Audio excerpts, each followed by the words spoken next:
Good day, good night. Welcome to Soccer. Today I'm Kevin Laramée, joined by Duane Rollins. As always, our guest today, the head of English content for the K-League, joining us live from Korea, Ryan Walters. Ryan, thank you for joining us today. I know the K-League has been really popular since their announcement last week that they will be back on May 8th playing game with First of All. How are you today? I'm doing well. Yeah, it's a Monday night here in Korea. It's a very busy week right now. Like you say, K-League is quite a bit more popular than we're used to right now. We'll take it. We're excited about it, but that means a lot of extra work for me this week, but good kind of work. Uh, fair enough, Ryan. I guess the first question most of us have, we've seen some false starts before around the world when it comes to this thing that we've never dealt with before in our lifetimes. So how confident are you that May 8th date will be hit and there will be no further setbacks? You can tell us what it's like on the ground there and whether or not this is something we can circle and pen on our calendar to get a little football fix back in. Yeah, I definitely think so. I think K-League was really smart about this. When they suspended the league, they suspended it indefinitely. And I think that was the right move instead of trying to set a date and then pushing it back and pushing it back and pushing it back. And the target that they had set was 14 straight days with under 40 new cases of COVID-19 here in Korea. And that's when they would schedule something new. And they wanted a 10-day buffer after that. And so after we finally hit that mark, May 8th was the date that came down, and for the past 5 days now, we've had 10 new cases or under here in Korea, and most of those have been at the airport with people either coming home, coming back to Korea with it and knowing that, or just a few travelers coming in. But the cases have been much lower lately, so I think we're in good shape, and playing behind closed doors, I think, is also the right choice. So I think they're going about it well, and I want to say I'd be surprised if it doesn't happen, but I'm not going to jinx it like that. So I'll just say circle it in pencil and we hope. All right, fair enough. That's just pretend everything's going to go ahead because we all need some good news and hopefully we can find those games and watch them in a couple weeks. So those that are doing that are getting up early in North America to watch some K-League action. Can you give us a bit of an overview, give us a K-League 101 in terms of how this league is set up, what the pro rel looks like, all that sort of good stuff? Yeah, okay. So K-League is broken down into two leagues. There's the K-League 1 and the K-League 2. K-League 1 works, I think the easiest comparison would be the Scottish Premier League, where it splits. So most seasons, there would be 12 teams. They would play 33 rounds, and then it splits into what's the naming hasn't been great. It's Final Round A and Final Round B. It used to be the promotion round or the championship round and the relegation round. But anyway, the top six play each other for the title, and then the bottom six play each other for the relegation spots. So 12th place is automatically relegated down to K-League 2, and then 11th place gets a lifeline, and they do a home and away playoff against the K-League 2 playoff winners. And in K-League 2, there are 10 teams. The winner of that is automatically promoted, and then second, third, and fourth do a playoff. It's a little bit convoluted, but they do a playoff, and then the winner of that faces 11th place in K-League 1. That's how it usually works. This year, it's going to be a little bit different. K1 and K2 are both only going to play 27 rounds this year. In K1, they'll still have that split round. So the 12 teams are going to play each other twice, and then they'll have a 5-game split round afterwards. And there's a lot of complications as well because the military team, Sangju Sangmu, is automatically being relegated this year because they're moving locations and all this other stuff. So this year there are a ton of asterisks, but usually it's a little bit more simple than that. And the Pro Rel, especially as a North American fan, when those playoffs come around, it's really fun at the end of the season. And then you've got the bottom half of K1. All those games are very meaningful, and then the top half of K2, all those games are really meaningful, and then the playoffs start. So it's always really fun at the end of the year. We're discovering the K League. Of course, Duane and I last week have chosen each a club, and I'm a Samsung Blue Wing fan from now on. Suwon. I'm cheering for Suwon. Of course, they're a popular team, and I'm a geek, and I love technology, so Samsung is my team of choice. So that's my explanation. What can you tell me about my new team? Suwon Samsung Blue Wings, just last year, they won the FA Cup for a record 4th time. They're the only team here to do that. Traditionally, they've been a powerhouse. We've also been re-airing some classic matches here in K-League as well as MLS and other leagues around the world. The first one that we did was the 2008 Super Match, and the Super Match here is between Suwon and FC Seoul. It's arguably the biggest rivalry in the league, and that one was for the title back when they did playoffs, and it started snowing at the very end of the game after this really epic game. So that's one of the most recent historic things for Suwon. But in recent times, I think the big name there is Adam Taggart. He's an Australian that was doing okay down in A-League, but then got a move up to Suwon last year. Was in the title for the Golden Boot for the longest time. And he worked his way back into the Socceroos squad. There were rumors of a move abroad this winter, but they kept him, and I think he's going to be really, really key. And Suwon is also in the AFC Champions League right now in a tough group, but they're playing there, and that's always fun. Champions League is always really fun, and they managed to get in that again by winning the FA Cup.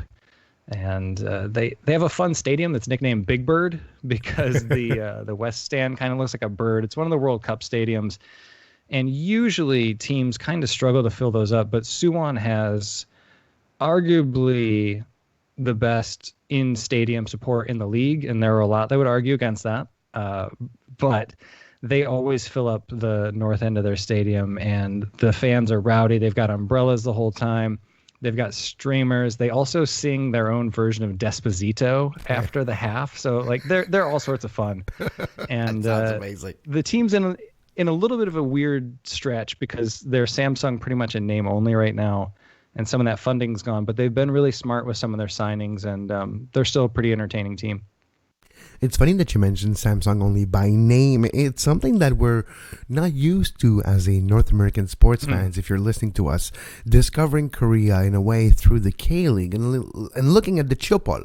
So the big multinational companies like Samsung, Hyundai are involved, or at least were, if it's Samsung only by name. But Hyundai is part of two Team Ulsan and another ones. These companies are part of society almost in the cities where they are located, and actually it involves sports also. Can you tell us a bit more about not only the Chupol and, like you mentioned, the big teams with the companies involved, but also a bit of the inner workings of the teams regarding their fan base and the importance of the team in the local communities? Like you mentioned, some teams are really important, locally owned, like Daegu, and some of them are like Incheon, even community teams, but more like Samsung or like Ulsan are more like company teams. So there's a lot of difference of ownership type in the league also. Yeah, the ownership, like I say, chaebols here are just part of society. I mean, if you are a Samsung employee, I believe you can be buried in a Samsung coffin. Like everything from birth to death can be sponsored by a company in that way. But Ulsan, I think, was a really good example. Ulsan Hyundai, they're one of actually three teams. Busanai Park is ultimately owned by Hyundai as well. The league just doesn't really function without Hyundai, and it is weird coming from the outside and seeing it, but chaebols are just such an integral part of life here that you don't really blink with the company names being in there. It is weird from the outside. When I first started following the league, I just didn't like it and I couldn't get used to it. I'm not going to say I like it now, but it makes a lot more sense, and that really is part of the community. Hyundai, again, they're just so integral in Ulsan with shipping there. And then my team, Jeonnam Dragons, they exist solely because of Postco Steel. You can actually see the steel mill from the West Stand. If you sit high enough in the stands, there's just this steel mill in the backyard. It's kind of intimidating for the visitors, so that's why I like it. But it's just a really big part of life and of a lot of the communities here. And then I think you also brought up another great example, which is Daegu.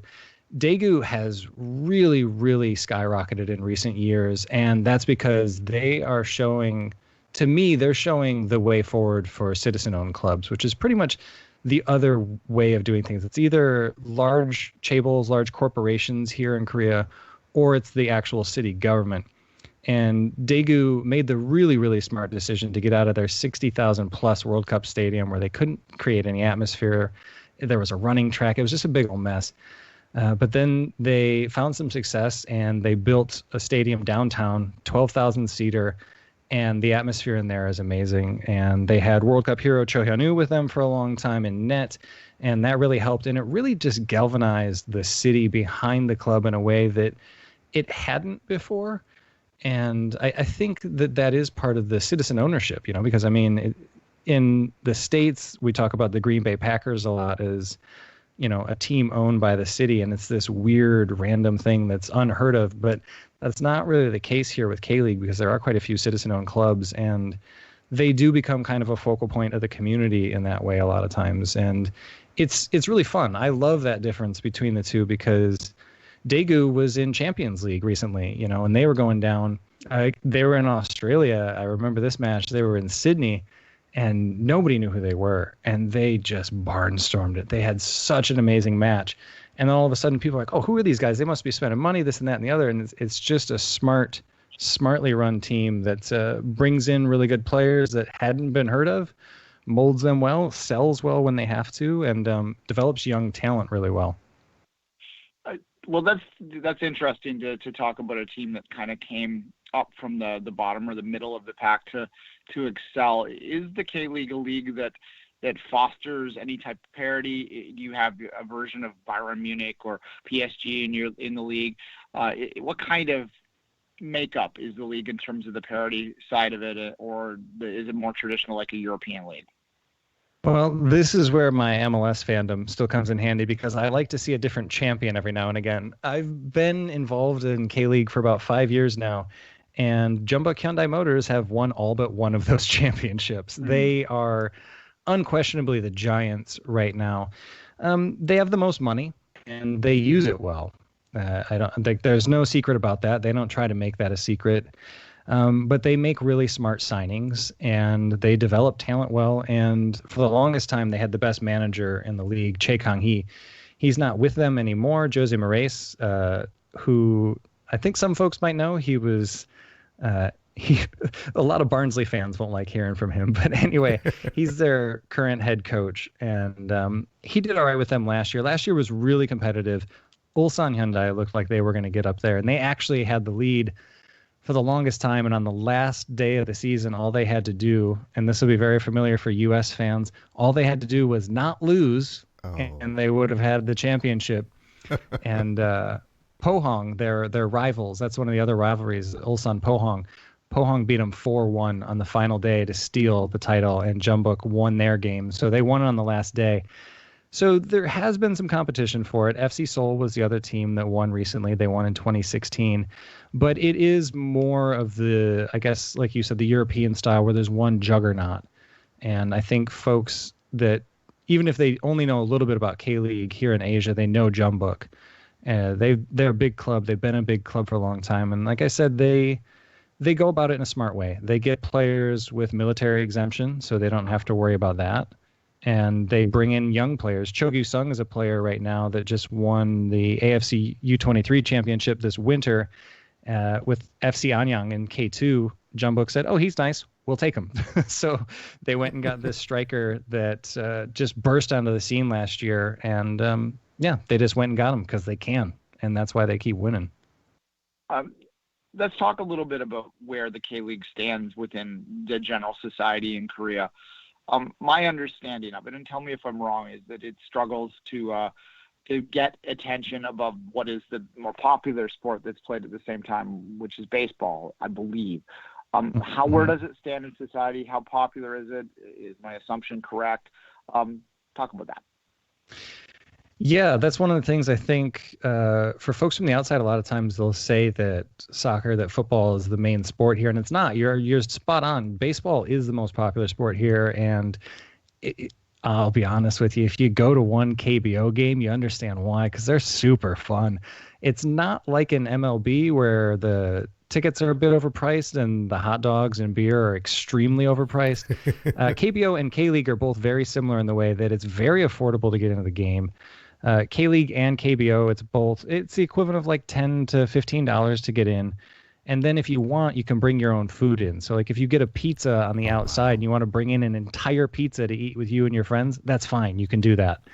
And then concessions inside are the same price as they would be at the equivalent of like a 7-Eleven, which is inside of the stadium. So that all goes into the popularity of both sports. But baseball is still a little bit more popular, although last year baseball attendances were declining while K-League had its best attendance, I think, in 6 years. But that's starting to change a little bit. And I think it'll be really interesting to follow that and see where it goes, especially this year, because both leagues are coming back right now. KBO is set to come back on May 5th, and then K-League will be May 8th. Both behind closed doors. Both leagues will be behind closed doors. But as of right now, K-League is still behind KBO, but I think the more the national team draws attention, the more Sun Heung-min does what he does, and kind of gets people noticed that way. And Cho Yeon-woo, again, the World Cup that he had and just showing that worldwide talent could be made here in K-League, I think that's changing perceptions a little bit. And then again, this winter, a team comprised almost entirely of K-League players went and won the U23 championship for all of Asia. So I think perceptions are changing, but as of right now, baseball still has a slight edge. One thing that is fascinating to me, Ryan, is when I look at, of course, 18 years ago now, almost to the day, was the World Cup in Korea, hosted with, of course, South Korea and Japan in 2002, and this did change a lot of the soccer landscape in Korea all the way to today. But for the better or for worse, that's my question. And I'm looking at how you were talking about teams moving away from a World Cup stadium for a smaller, more intimate, but more impressive soccer-specific stadium, I would say, if we were in North America, if we're in Major League Soccer, comparing the big World Cup stadium to a smaller, intimate setting that is maybe more conducive to a club team in a region like Korea. Of course, the World Cup helped soccer anywhere. We're not going to say it didn't help, but could you see the thinking of the burden of the World Cup stadium on the league, on the teams? And are we seeing 18 years later maybe a move back to organically grown size or leagues? And I'm just looking, I know it can be a burden, and I'm wondering if 18 years later that burden is gone and if we're seeing more organic growth in the K-League. Yeah, I think I just wrote something about this a little while ago and I actually said the burden of the World Cup, because at the time, what a World Cup it was for Korea to beat Italy, to make it as far as they did in that tournament and to host it, and the way that those games went down and everything else. You can't go into these World Cup stadiums without seeing that plastered everywhere. And 2002 is just so important to football here. It's just massive. But that's lore, and that's very different than the bricks and mortar that we're playing in these days. And again, Daegu, I think, is a perfect example. Daegu is a big city, but they're not going to fill a 60,000 seater. And I think that is still a burden for a lot of clubs. FC Seoul is another really good example. It's a 60,000 person stadium here in Seoul, and they do pretty well with attendance. They average about 18, 19,000, something like that, which is good. But in a 60,000 person stadium, it still struggles to feel like a proper environment, a proper atmosphere. But it's one of those things where there was a lot of money spent to build these stadiums and a lot of time and attention from local governments that went in to get these things. And then K-League really came into its own after the World Cup. Those were kind of the glory years from 2003 to about 2011 was when the league was really hitting its stride. And that's where I think it can kind of be compared to MLS in a way, because it took a World Cup to really kind of boot it into gear. But now I think we're at a spot where a lot of clubs are moving on from that. Daegu already moved. Gwangju FC is moving out of their World Cup stadium this year. Ulsan might consider it, because Ulsan played their final games last year in a civic stadium, a different stadium. There was only 20,000 people, and it was full, and the atmosphere was rocking. It was amazing. So I think we might see more teams move away from that, which I think is okay at this point. I don't get to make those decisions, but I think it's important for the growth of the sport. Just like we saw in MLS, we always talk about Kansas City, and they had to get out of Arrowhead Stadium. And then once they built their soccer-specific stadium, that's when the Cauldron was born in proper, And as a Chicago Fire fan, where they're going the other way, I worry about that. that drive down to Bridgeview was never all that great, but That's fair. The idea of trying to sell out Soldier Field, I mean, come on, guys, Soldier Field for the Fire right now, like that's not the direction I'd like to see things moving. And here in K-League, the sticking point is that all stadiums have to be owned by the local city government. They can't be club owned. So Jumbuk, for example, wanted to rip out all the seats at Gwangju World Cup Stadium and replace them with green ones. But the city council didn't agree with it, so they couldn't. So there are things like that there's just like interwoven politics that kind of play into things there. But a lot of clubs are starting to move on. And I think some of the World Cup stadiums are a bit of an albatross that just has to be done away with. Incheon, you brought up again. Incheon has arguably the best stadium in the league. It's gorgeous. It's 25,000 people. It's right off the subway line. And they moved there after playing at another massive 50,000 person stadium for a long time. And it's been a noticeable difference. So I think in order for the league to get that atmosphere that can compare with baseball, right? Because baseball is also played in an appropriately sized stadium here. So the atmosphere is better when you're there in person. You're sitting with fans, you're closer, you can feel that energy, you can feel that noise. And when you're in a 60,000 person World Cup stadium, even 20,000 people aren't going to do enough for that. And you don't get that same vibe. So I think more clubs will start to move away from it, but it's a very tricky process. I think I could probably do this all night. First off, I hate thinking about how long ago 2002 was because it makes me feel old. It does for everyone. Too involved. It shouldn't be that long. Anyway, I want to ask a question about the quotas, the domestic requirements within the K-League, and how that has sort of driven the success of the Korean national team forward. And if maybe you could just outline what the rules are and how important that is to the national team in Korea. Yeah, so for those that don't know, here in K-League, there is a cap, a very hard cap on the amount of foreign players you can have. You can have 3 players from anywhere in the world, and then it's essentially like a 3+2 now, because you can have 3 from anywhere. You can have 1 player from any Asian nation, and then as of this year, there's also the ASEAN player quota, which is for Southeast Asian players specifically. So if you wanted a team with, we'll go North American here. If you wanted a Canadian, an American, and a Mexican player on your squad, great. And then you could go ahead and sign yourself an Australian defender, which is very common here. And then you could go and pick up a striker from Vietnam or something like that, which, thinking about it, I really want to build this team now. But anyway, that's how the roster rules work. And that is very much with the Korean national team in mind. And that's why there's a ban on foreign goalkeepers. You can't sign a foreign goalkeeper here because there aren't a ton of spots to compete for goalkeeper. We've had podcasts about this over here on K-League United, and we've written about it. We have opinions about the goalkeeper ban. It hasn't always been the case. They did used to allow foreign goalkeepers, but I mean, when you look at the current crop of keepers trying for the number 1 spot for Korea, it's hard to argue against it. And Kim Sung-gyu and Cho Hyun-woo both played against each other last year in some crucial games, and they both came up through K-League, and they're both doing well on the international stage. So it's hard to argue against it there. And I also like the focus on local talent development, and I think that it's really starting to play in at the youth levels as well, because another part of that is that they've put in a U22 rule. It used to be a U23 rule, but now it's U22 to even lower that age even more. That you have to have an under 22 player in your starting lineup. It's not something I would love as a manager necessarily, but again, the Korea squad that went out and won the under 23 championship did so pretty convincingly.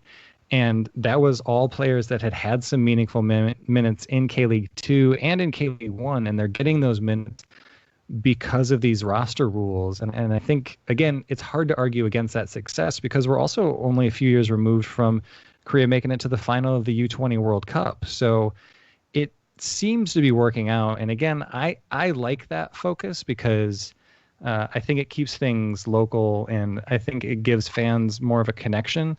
My personal wish is that at least one team would have taken advantage of the Southeast Asian player rule. As of right now, no teams have.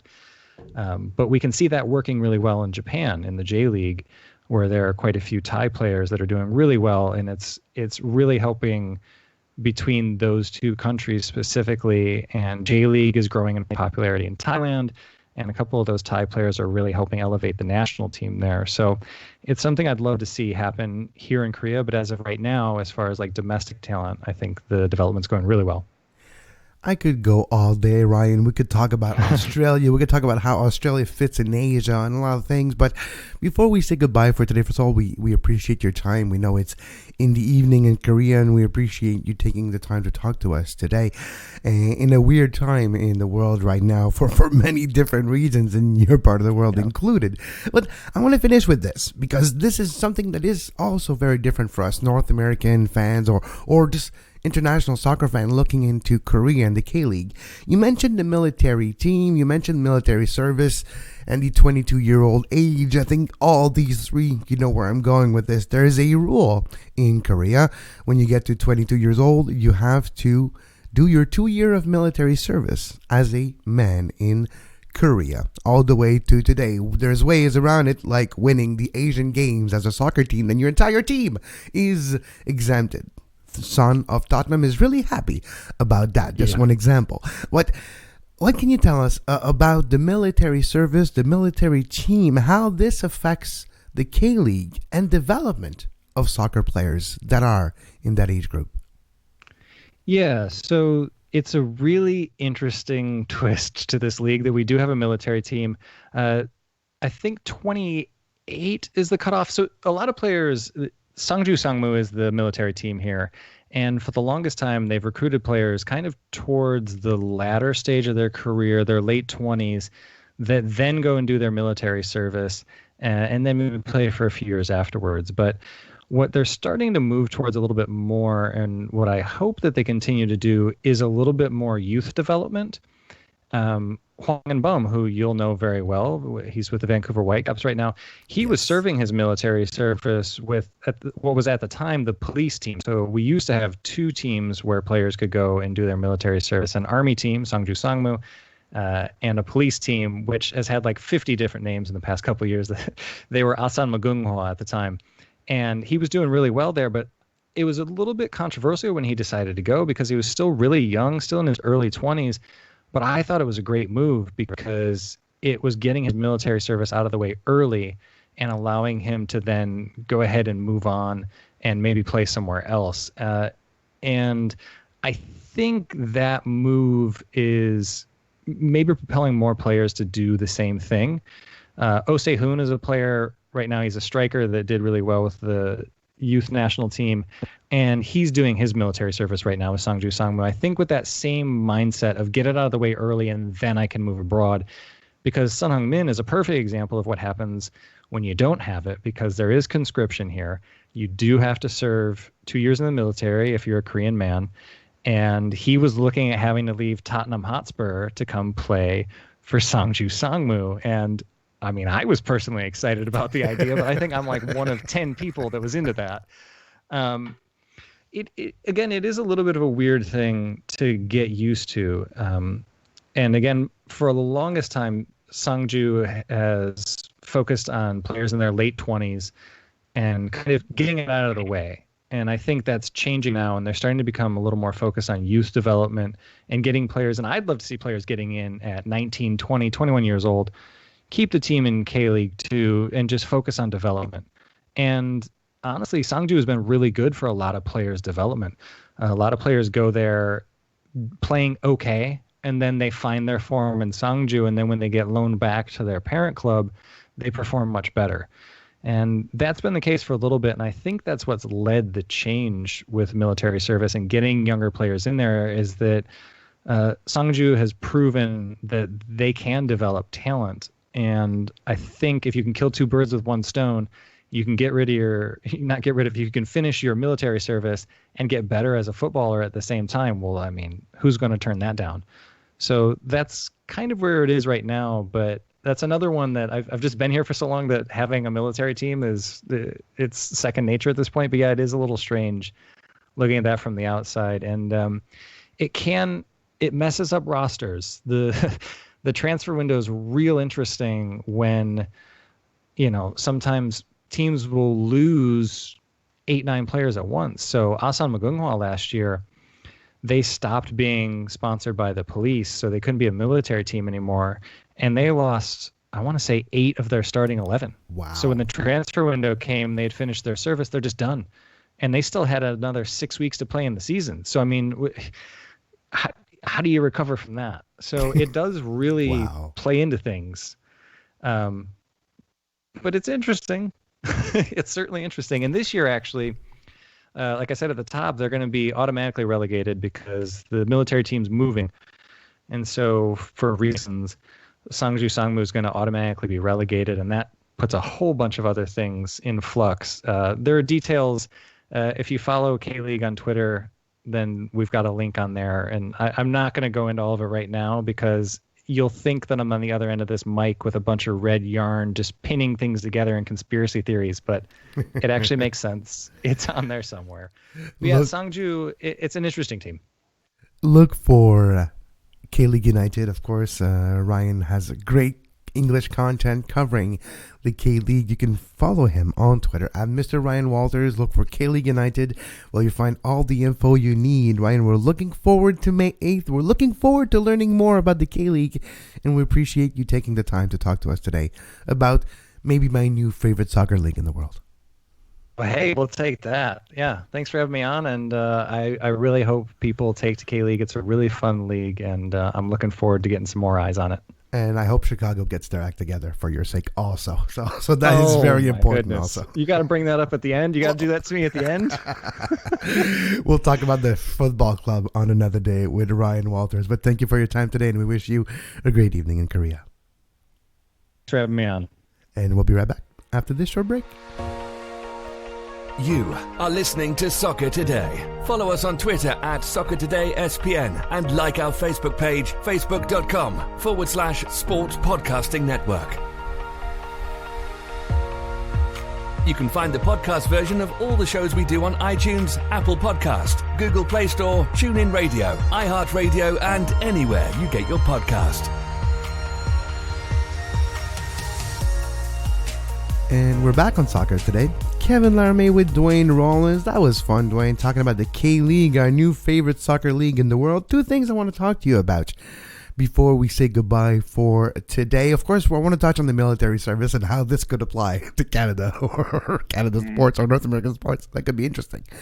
But the other aspect of this, which applies here also, and I think is a mentality, and that could be transposed to any other sports, at least in North America, are ambition of grandeur, which stadium might affect negatively our game day experience across the board in sports in North America. It's funny how I have usually better experience when I go to a stadium that's 20 to 30,000 people but full every day than going to an example of a big 60,000 World Cup stadium, but it's empty every day. I think there's something about it. I think the rarity of the ticket, the limited amount of seating, the buzz that it creates, the happening that you feel you're missing if you don't have a ticket, I think it's more important than we think. And talking to Ryan and seeing teams moving away from the World Cup stadium in Korea to have more of an atmosphere, to have more of a organic feel to it, it makes sense to me. And I'm wondering when this is going to transpose here, because we're seeing it. Of course, we talk about baseball and the KBO. Major League Baseball is literally the example that I'm talking about here. Most of the stadiums are half filled for the entirety of the season, and then, of course, for a few games in the playoff, if you make them, they're full. How important is it to have a full stadium for your regular games? And it's a whole philosophy that is actually maybe more important than we think for the game day experience. Yeah, I mean, I as you went to Expos games in the late 80s or sort of late 90s, early 2000s. I'm sure, I don't know when you stopped going, but you know how bad it was to be in the Big O with there's so few people in there. And the same thing can be said here in Toronto with the Dome. That said, I've been in the Dome for an ALCS game when it's packed to the rafters, and it's incredible when there's that many people together. But those are rare occasions. Even to take it to BMO Field, I have never been completely comfortable with their decision to go to 30,000 because I thought 25 was about the right number for TFC. And you look at their attendance, 23, 24, 25 is a pretty typical number they got. That means there's 5,000 empty seats in that stadium, even though there's a lot of people there. And you see it in the stands. You see the big empty paths. You see it on TV, and it sort of takes away from the perception that it's a popular team. And, that doesn't matter to a certain extent. But you remember the early days when there's 20,000 seat stadium, it was packed to the Raptors, and it was a crazy atmosphere in there. So it's, half a dozen, one fifth the other when you're sort of deciding what you want to do with that. With the K-League, I think that they've looked at, and from my research suggests to me that their attendance numbers are not what they'd like it to be across the board. I mean, 18,000 for Seoul is considered a great crowd.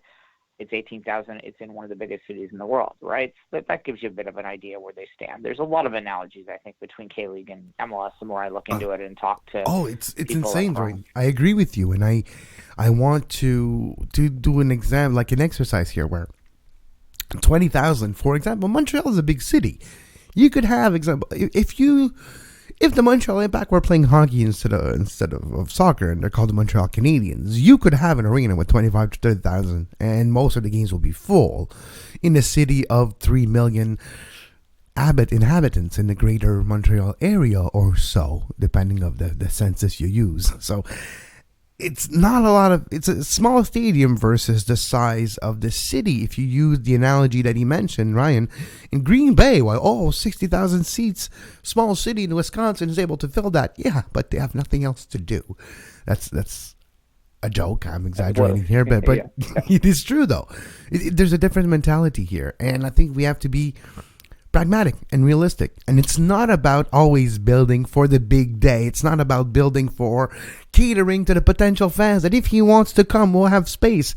How about you cater to your hardcore and make sure the 20,000 that come every day are actually served properly? And I think there's something about that. I think when he was talking about the concession stands, and of course we know Atlanta's doing that in the Mercedes-Benz Stadium, the tickets are cheaper than normal, and concession prices are also cheaper.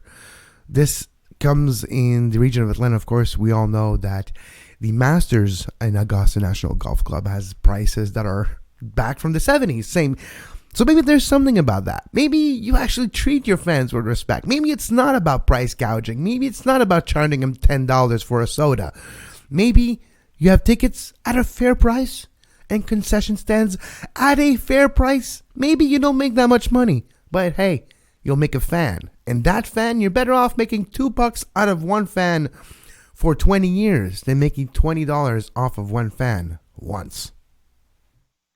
Sure. I mean, look, to go out of other sport and stick it to my backyard here, part of the emergence, I should say, of the Blue Jays as a sporting destination for young Torontonians was that they got good, for sure, in the middle part of the last decade. But they also, that corresponded also with the decision to allow outside food into the building, like Ryan just said. So you can bring a pizza into the Skydome. I'm not sure if everyone knows that, though. They don't advertise it heavy, but you can bring your own food in now. I was at the stadium last year, and it's funny. It's not written anywhere that you can, but it doesn't say that you can't either. Maybe sometimes that line is that thin, and you just got to know. Yeah, well, yeah. If you ask them directly, they'll say it's okay, and it has worked. I mean, look, they were terrible last year. You were there last year, so they were awful as a team to watch. So, I went for the loony dog. Okay, so when I went there, it was a loony dog, and let's just say that I had a stomachache for a couple days after because I took advantage of that $1 dog day. But initiatives like that, I mean, I know I'm being Toronto-centric here now, but I know that with TFC at BMO Field, there's been for a long time, particularly in the early years, there was a big a big issue with them not allowing outside water in.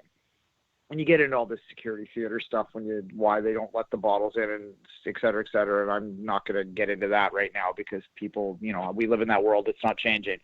But it was a big battle to get water fountains put into that stadium. It's such a simple thing, right? But I mean, you got to keep your fans, you got to do things to make it good for your fans. And if they're doing things like that, that's good. This is way off topic.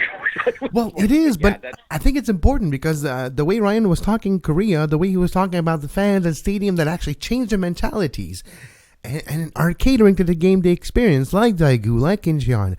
Those are examples. And I think if there's a team in Major League Soccer, let's just use MLS as an example, that goes this route, that treats their fans with respect, And to me, treating a fan with respect is the fan when he goes to buy something.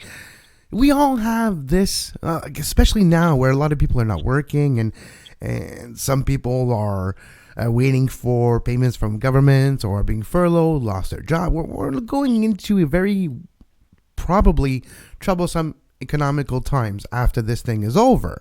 So we're looking at sports entities that if you want to stay relevant and bring people in, first of all, you'll have to deal with social distancing and all that. But when you want to bring people back in, if your prices are back to what they were in 1960 and you keep them there, it will bring people and they will come back. It's just one of the aspects. And we were gouged for prices and money our entire lives on everything, from amusement park to going to the arcade and paying $5 for a Gatorade when you play hockey at arena. Maybe being treated with respect by a team will help you fall in love with that team for the right reasons. That's how you create a fan for not a day, for a life. And I think it's something we have to think about, maybe more now than before. Look, yeah, before we wrap up, my final thought on it will be this, is that I 100% agree that obviously there's economics involved for these clubs and these teams. And if you want to extend it beyond that for, people that put plays on or bands that are touring and all that, they have to make their money somehow. But yeah, there had been a tipping point, I think.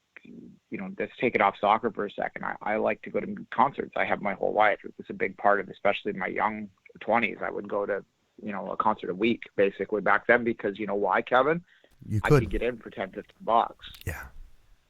Now I go to one or two a summer because I have to pay $100+ to get into the damn stadium, and then that's before the food and drink and then all that sort of. You just don't drink at a concert. Exactly. You just don't. Like, I'll take my ticket and the special on the glass of water, please. Thank you very much. It's you can't afford it.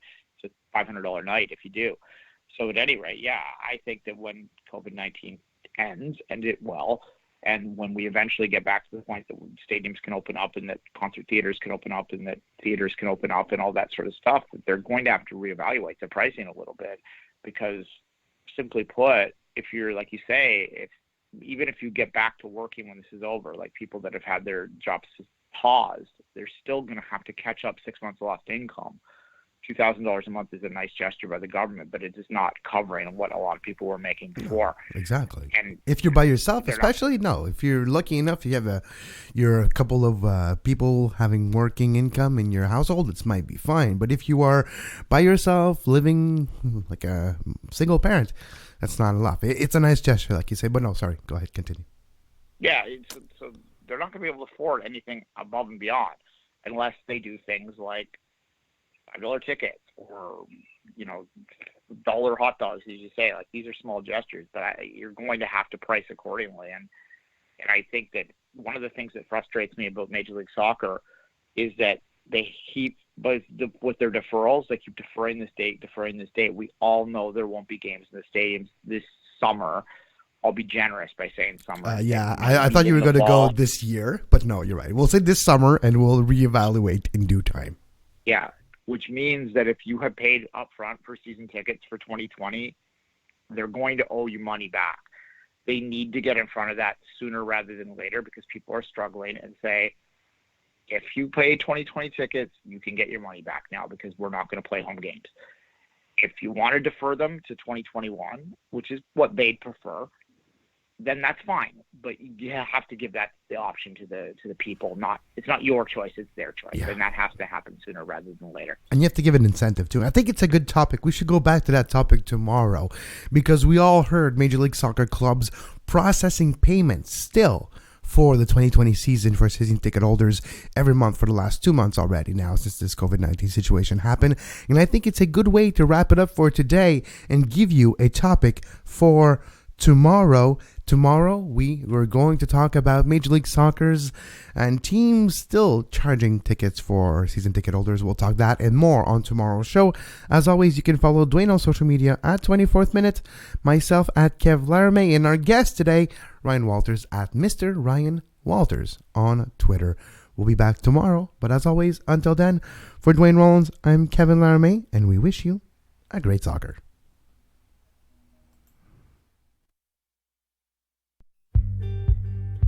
You can find the podcast version of all the shows we do on iTunes, Apple Podcast, Google Play Store, TuneIn Radio, iHeartRadio, and anywhere you get your podcast.